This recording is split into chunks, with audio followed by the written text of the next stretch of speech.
Welcome back to Heaven's Kitchen. Hi, I'm Janelle, and I am so happy to have you here. And I also have the blessing once again of having a crew. So here in my kitchen studio in Braintree, we're going to make some really fun, shareable things today. So once again, because I don't have to operate a camera, I can just sit here and do the fun stuff. We're going to start by preheating Martha. We're going to do dessert first so I can get that ready to go. And then we're going to do an awesome New England favorite. So let's get preheated. We're going to convection as usual. 350 degrees. Let me get that right here. 350. Okay, that's multi-bake. I don't need multi-bake. Let me try this again, folks. Sorry. Done. Okay, so Martha's going to preheat for us, and I'm going to show you on this beautiful tray that my friend Ginny gave me. I have all the things that we're going to need. This is a almond shortbread, and I have to laugh because you know from another dessert that I made that I tend not to do almond because Kayleen is not big on it. But my girl is now at Oklahoma City University, so I'm doing a shout out to my girl. And we're doing almond because she's not here to complain about it. So a shortbread is basically a crumbly, delicious, buttery cookie. This one, we're actually going to make our own almond flour for two reasons. First of all, when I went to the store to get a very small package, I was shocked at the price. So I did a little research and found that I can do it myself with my food processor. So let's do that first. I'm going to take my measuring cups and I'm going to need 1.5 cups of blanched almonds. And again, make sure they are blanched so that they don't have the skin on them. So we are going to put 1.5 cups into my food processor. And again, if sticker shock doesn't bother you, go ahead and buy almond flour, but I don't use it enough and it just didn't make sense to me. So there's 1 and 1/2. And you will see how quickly we can make our own for less than half the price. Let me get my cover on right here. Oh, that's always half the fun. Okay, here we go. Block your ears.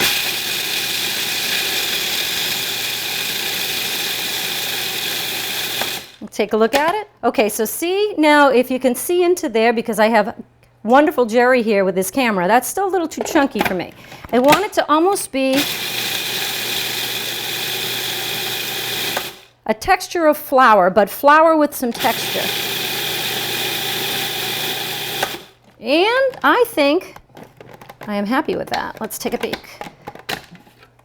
Yes, I am happy with that. Okay, so you'll see it's almost looks like breadcrumbs, to tell you the truth, but it's going to give a little bit of a nice chew and texture to this shortbread. So let's bring that over here.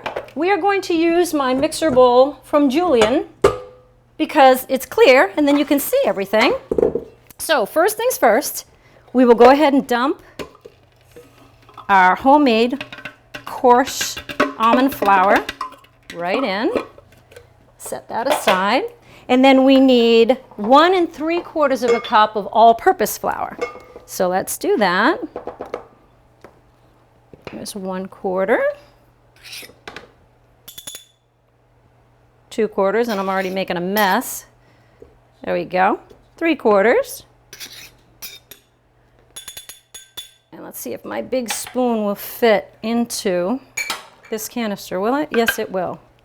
Makes things faster for us. Okay. And as I've told you many times when you're baking, if you don't do a lot of baking, when you measure flour, you definitely want to make sure, I use my offset spatula. You want to just get it in there and then make sure you level it off so you have an accurate measurement. Okay? Done deal. So, we can move our flour out of the way. We can clean up the mess I just made. Okay.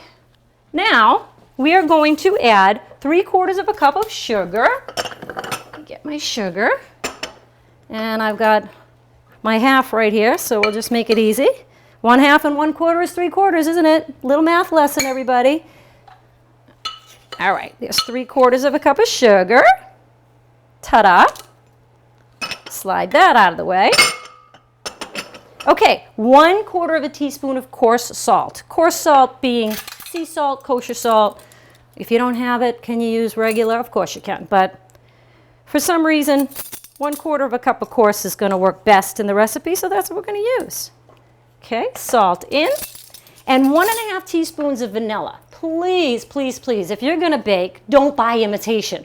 Buy real vanilla. It makes all the difference in the world, and you know that I always have to smell the vanilla because I love it so much. And I told you when we made, oh gosh, what show was that, Jerry? Maybe Wacky Cake, where I said how it tastes disgusting. So don't fool yourself and think because it smells so good it tastes good, because it doesn't. So how much vanilla here? 1½ teaspoons. So here's my one. And it is odd. Usually you wouldn't put like a wet ingredient into the dry like this, but because this is a shortbread, we don't have any liquids. We don't have water. We don't have milk. We don't have cream. So it's okay to put it in right now. So let me get my half. And I always like to be generous on the vanilla because I absolutely love it. And when we made the Impossible Buttermilk Pie, and I added the vanilla and then the almond extract, because we're using almond flour that we just made ourselves, we don't need the almond extract. We've got it in there already. So what else do we need? We need a whisk. So let me grab a whisk. That's a good size. That's a good size one. Okay.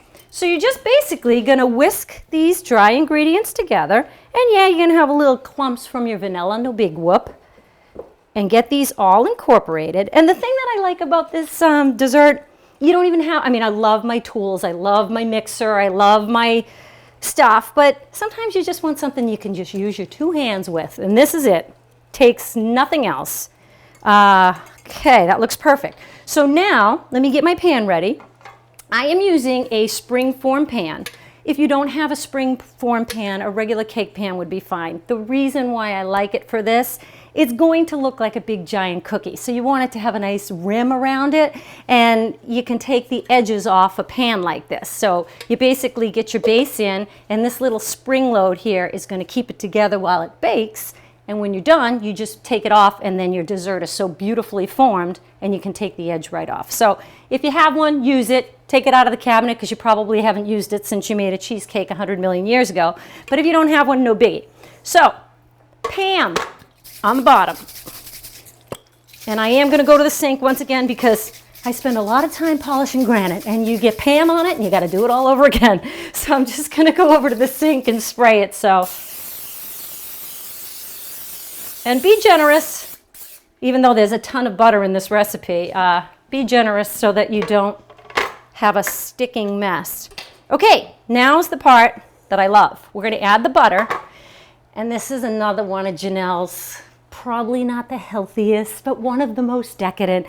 This is, in fact, 14 tablespoons of butter. My husband's going to kill me, but he's not here right now, so it doesn't really matter. So I do it a little bit at a time just to make the job easy. You got to keep it cold, but not as freezing cold as, for example, when you make a scone or you make a pie crust, you got to keep it in the freezer so it's really cold.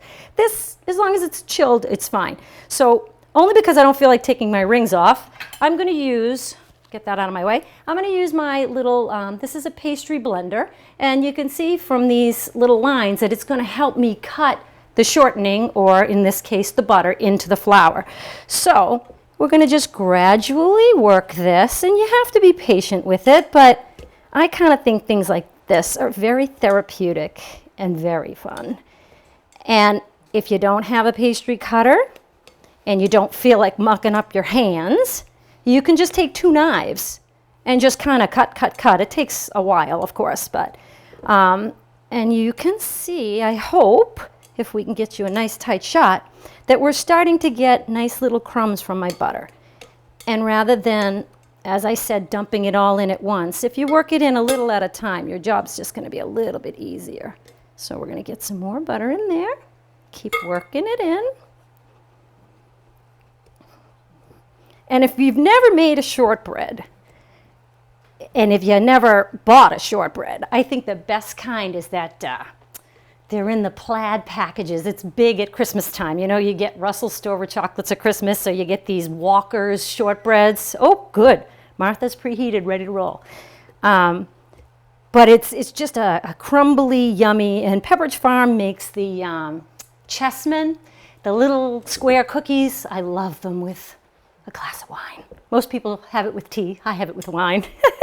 But this is going to be just as good, but probably a lot messier and a lot crumblier. And it's just a fun thing. And the reason why I wanted to make it is because, you know, the kids are back to school, and every Monday for 14 years, I had kids around this breakfast bar.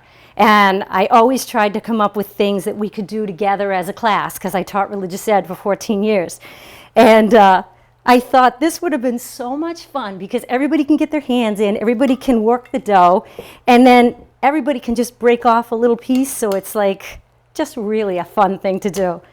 And it just blows my mind that my first set of babies are now young men graduating from college, and they know who they are. And my second set of babies are my girls, who are freshmen in college. So shout out to all of you. I love you. I think about you all the time, and I hope your parents will give you the message if they're watching my show, because I still love hearing from you and having you tell me what you're up to.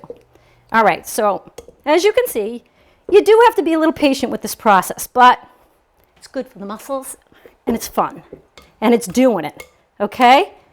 I'm going to get you a little camera shot there so you can see how it just kind of crumbles, and it looks almost like a crumb topping, for example, that you'd have on a like a streusel muffin or a streusel coffee cake. That is what we are looking for. And because there's so much butter in it, let me just get a knife. I don't want to waste anything here. Because there's so much butter in it, it's going to come together when we press it into our pan. Okay. Looking good. I'll throw that in the sink. Roll up my sleeves. Now, here's the deal. We need to reserve some of it because we're gonna make a crust. So it's almost like a 1/3, 2/3, pretty much. We're gonna make the crust first. Then we're gonna take the rest of it and make the crumbles a little bit bigger. So we're gonna have like this nice crunchy crust, but then the crumbly things on the top. So let me show you. So we'll go ahead and put in 2/3, approximately. Okay? Now this is the important part. I want to make sure I'm giving you a good view. You got to really press this in. Get all your nice dough to the edges and just press away. And it's fun. And it smells so good, butter and vanilla. And I can already tell I'm going to need a little bit more. So I'm going to do this and press right into the edges. You're going to basically create, and what I do is I just take my finger and kind of rub into the corners, because you want to create a nice solid edge. And then when we take off the edge of the pan, it creates this beautiful shape that we want.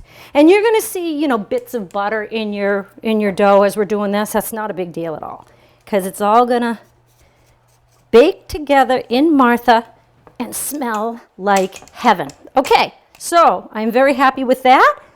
It's all in there, and it's nice and tight. So now, with the remainder, basically I'm just going to kind of clump it up a little bit, and I'm going to make my little crumbs bigger crumbs. That's all I'm doing. And again, it's like that new magic kinetic sand or whatever the heck they call it. It's great fun. It's great therapy too. So once I get a big kind of clump, I'm going to just sprinkle it on. And this is going to be the crumb topping of my absolutely fantastic, shareable, gigantic shortbread cookie. See what we got going here? It's coming out perfect. This is exactly what I want. Okay, almost there.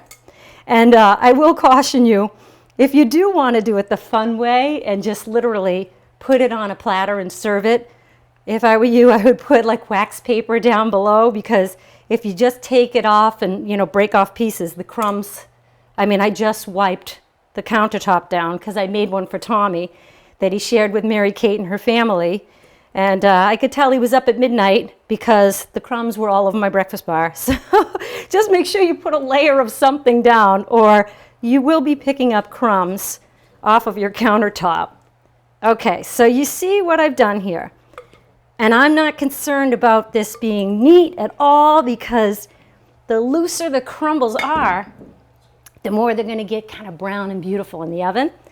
So this is it, ladies and gentlemen. Let me just go wash my hands real quick so we can pick it up and not drop it. Okay, so we are going to walk this over to preheated Martha. We're going to go into 350 we're going to start with 20 minutes. As I've told you many times, everybody's oven is different. Mine's pretty hot. Start with 20, then we need to reduce because we don't want to burn the crumbly part. We want to set the bottom, and then we want the crumbles to brown gently. So we're going to go 20 minutes, take a peek at it, then we're going to kick the heat down to 300 and let it finish. And when it finishes, it actually kind of dries out, so it's much more biscuity. So let's get into the oven.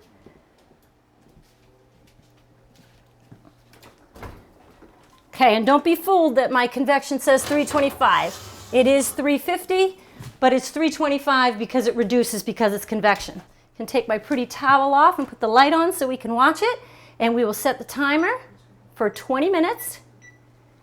And in 5 minutes, this kitchen is going to smell like butter and vanilla and heaven, because this is Heaven's Kitchen. So that's our quick little 1, 2, 3 shareable dessert. We're going to get all these lovely things out of the way, and we're going to start our next course, which is perfect for the kids to learn how to make. It's New England pub pizza. So I'll cleaning up, and I'll be right back.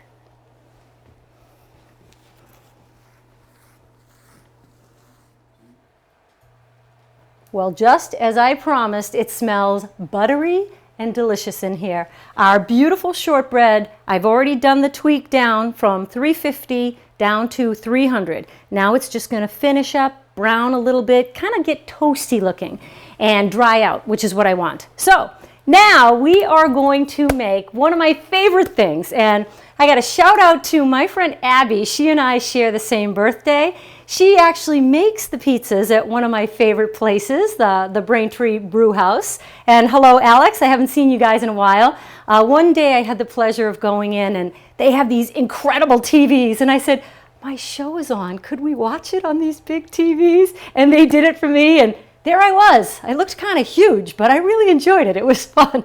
So this is New England pub pizza. Absolutely fantastic thing to do to get ready for a football game. Great thing to teach kids to do. It's not difficult, and it's oh so awesome. So there's just a few little secrets to authentic New England pub pizza. And when I did some research, I literally found out that there are other parts of the country that never heard of such a thing. They've never heard of that special edge, and the term for that special edge is called a laced edge. And if you've been to Linwood's, if you've been to Cape Cod Pizza, you know exactly what I'm talking about. So I'm going to show you how to do that at home. First and foremost, you need a good pizza dough. I have the recipe. I do mine in my bread machine. So I basically just put all my ingredients in. I set my bread machine for the pizza dough. It takes 55 minutes.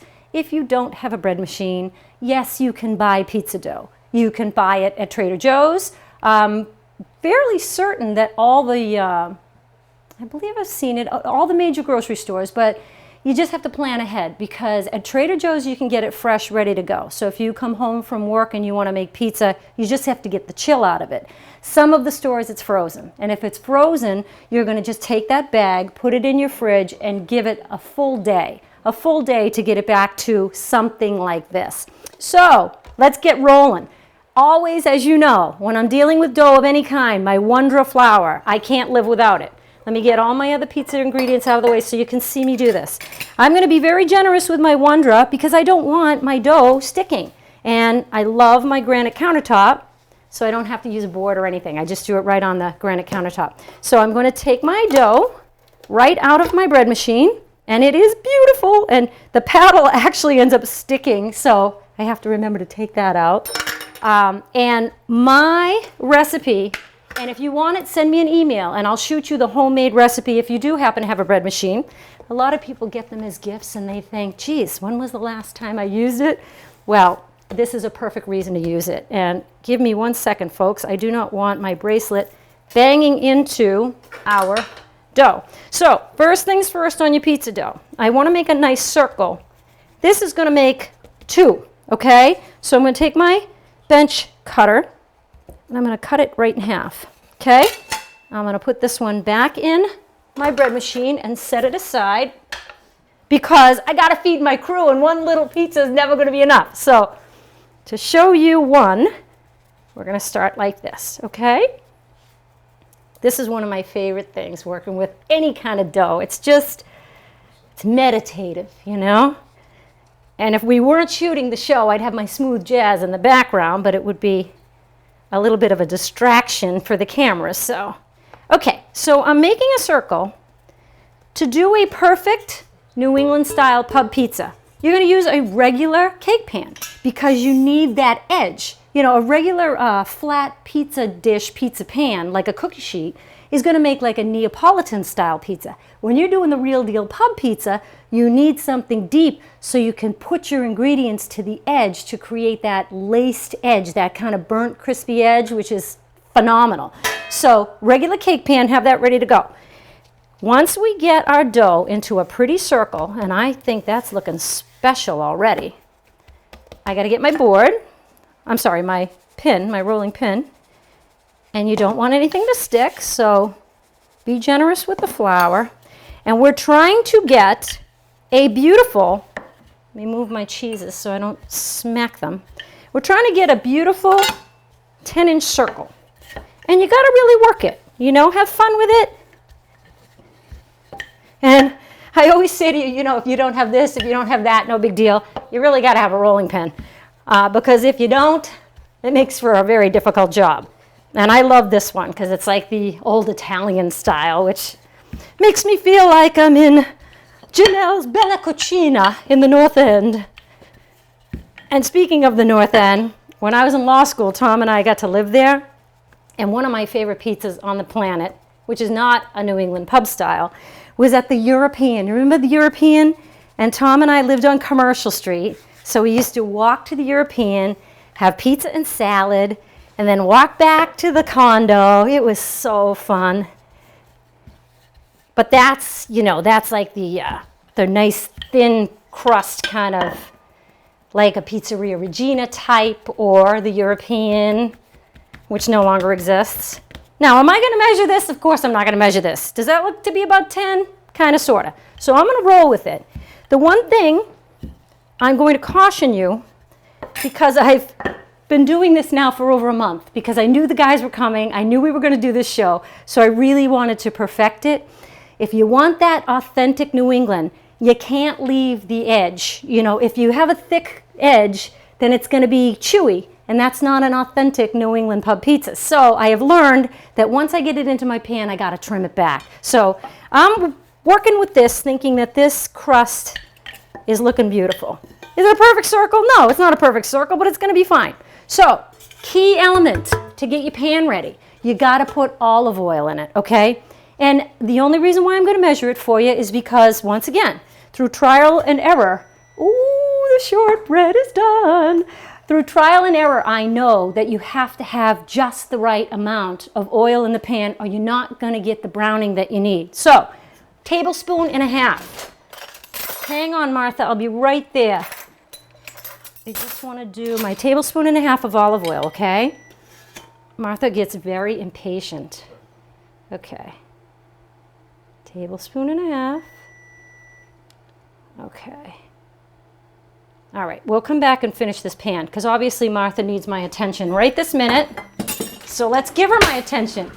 All right, let's see. Oh, it's beautiful. But I have to say, I think I would prefer a little more browning. I mean, it's very beautiful, as you can see, but I'd like it a little toastier. So I'm going to give it maybe just 3 more minutes. Still back to 300, maybe 3 more minutes. I'll be happy with that. I certainly don't want to overdo it. Okay, so we can at least get our pan ready. Another thing, is it essential? Probably not, but it helps. Just just a little pastry brush, paintbrush. Up in New Hampshire when I was doing this, I didn't have one, so I used the big grill one because I sometimes forget which kitchen I'm in. I'm like, where the heck is that little brush? So it just helps you smooth the oil, and you got to go all the way up the rim because you're going to be putting your sauce and your cheese all the way on the edge, and if you don't oil it, it's going to stick all over the place. So that is the concept of what I was explaining, okay? Let's get rid of our greasy brush. Now this is where we're going to massage our beautiful dough, okay? Let me just wipe this off so we can work in the middle so you can see what I'm doing, okay? Here we go. Now, I can tell I did a pretty good job, but I can also tell that I'm going to need to trim. So, I'm going to get it in here, and the exact same movement that I showed you about when we were doing the shortbread, pushing it into the pan and creating an edge, I just use the edge of my finger and go into the edge of the pan. And I literally want, it's not even it's not a crust per se. I'm going to call it a lip. You just want like a little bit of a lip, okay? So I'm going to press it in all the way around. And as you can see, I've got way more dough than I need. So I don't even need a half a pound of dough. I need less because I want it thin on the bottom so it'll be crunchy. So I am going to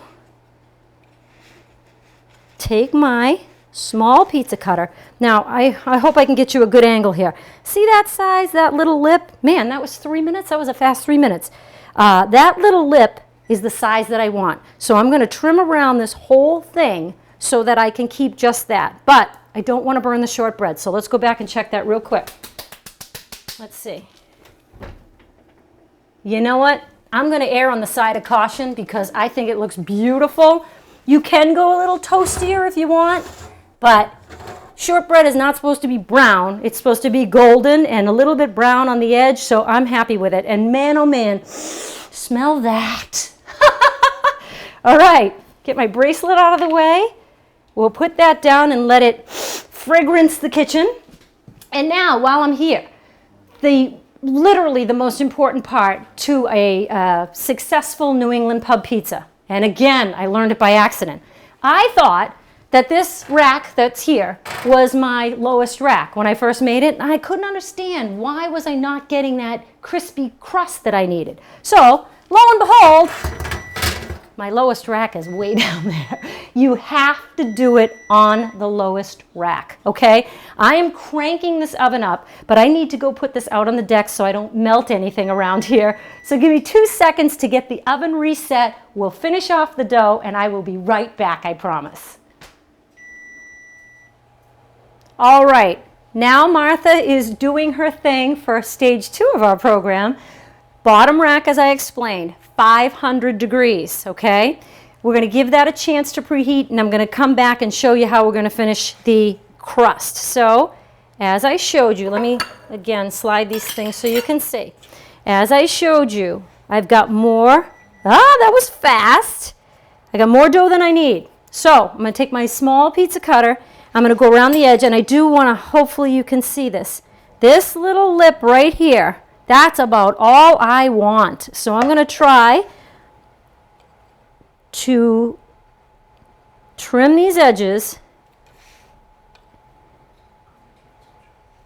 and have this all match. And I am certainly not a pizza chef, but I've made enough of these in the past month getting ready for this show that I think I got it down to a science. Okay, my extra dough.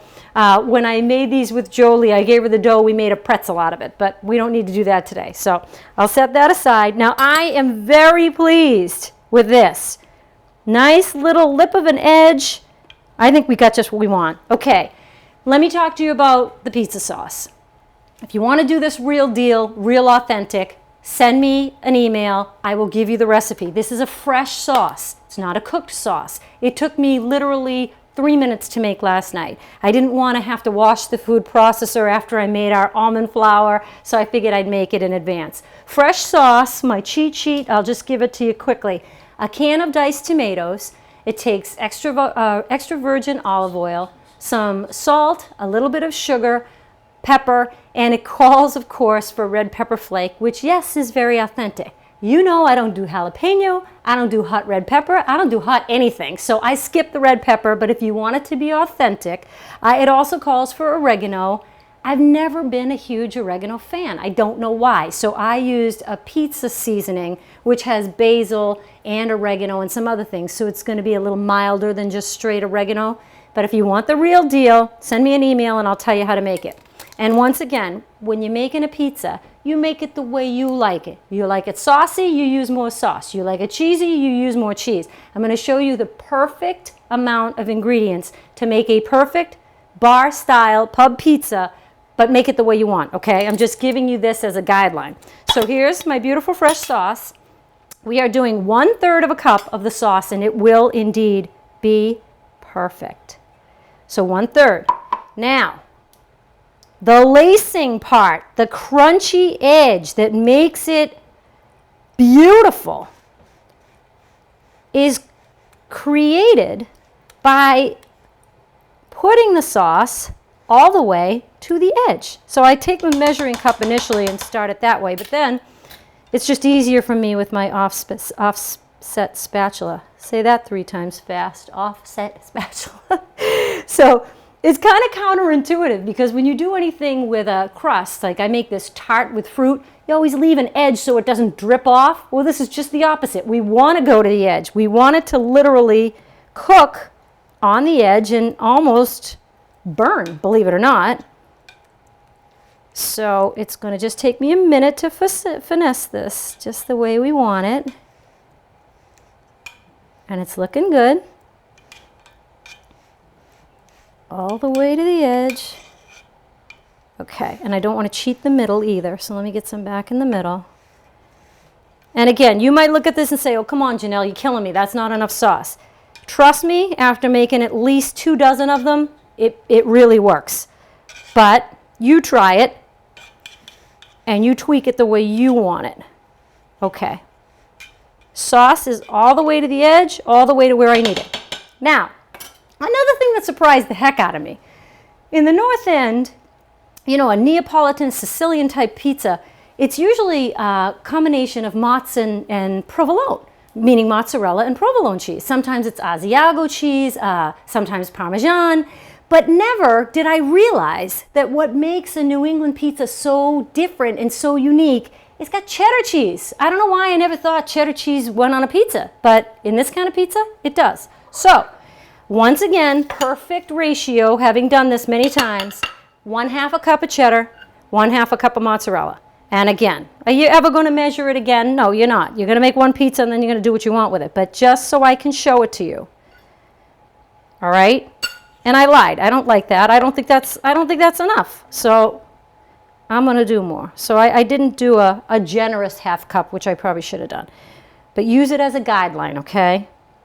And just remember, I'm using a 9-inch cake pan. If you use an 8, you got to make an even smaller dough or it's not going to get crispy enough for you, no matter how much oil you put on it, no matter how hot your 500 degrees is. You're not going to get that crisp that you need. So that looks beautiful. Okay, evenly distributed. I think it looks great.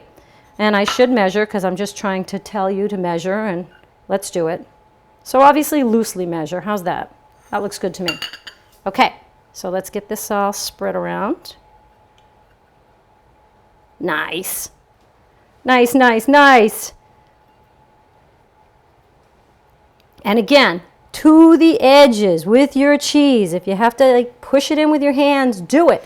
Because by doing that, it's going to make it what you and I both know to be a pub pizza, a bar pizza. The kind that you got a cold beer and all of a sudden you had a pizza and it disappears really fast because the pieces are so small. No, I try not to eat the whole thing. Okay, I am loving it. This is it, ladies and gentlemen. Everything is to the edges. We've got a preheated oven. I'm going to get it onto my peel, get it onto that bottom rack, 12 minutes. And this is the only time, I think, since I've started this program that I've ever told you not to use convection, because that's another thing I learned. When I first did it, I did it convection. It makes everything go too fast. I want it to go low and slow. So the concept of that bottom rack, which you learn from experience, you do it in the middle, your dough isn't getting crispy enough and your cheese is getting cooked too quickly. And most people like a pub pizza with the dark bubbles on the cheese, which is what we're going to go for today. So that's why you need to go low so that your oiled crust is going to crisp while this is getting a slow, radiant cook and it's not going to burn on you. So let's do it. Okay? Martha is ready. I am going to get a sunburn because she is good and hot. We're going to slide that baby right in there. All right? We are going to set her for 12 minutes. And I am going to keep my eye on it because it might be fast today. Who knows? Okay? So, there it is. I'll get back to you in 2 seconds. We're going to let it cook and then I'll show you the final product. And I got my cutter right here ready to go so I can slice it up. And I better start the second one because one is never going to be enough for the crew. So hang in. I'll be right back.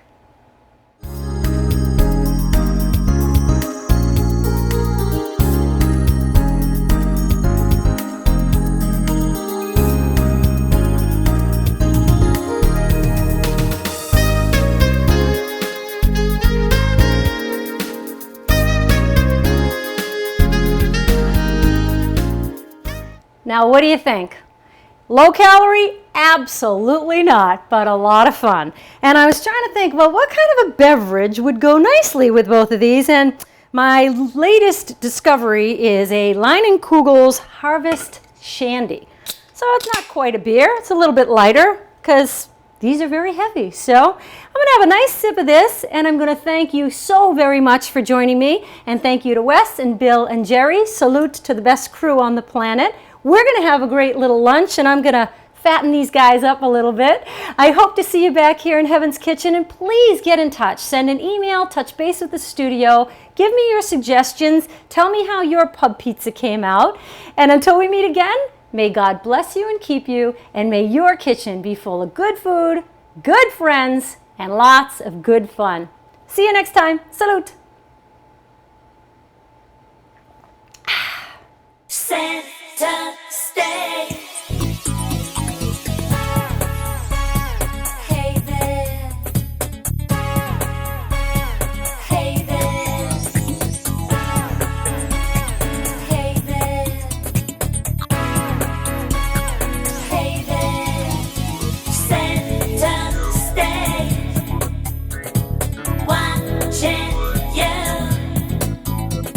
Center stage.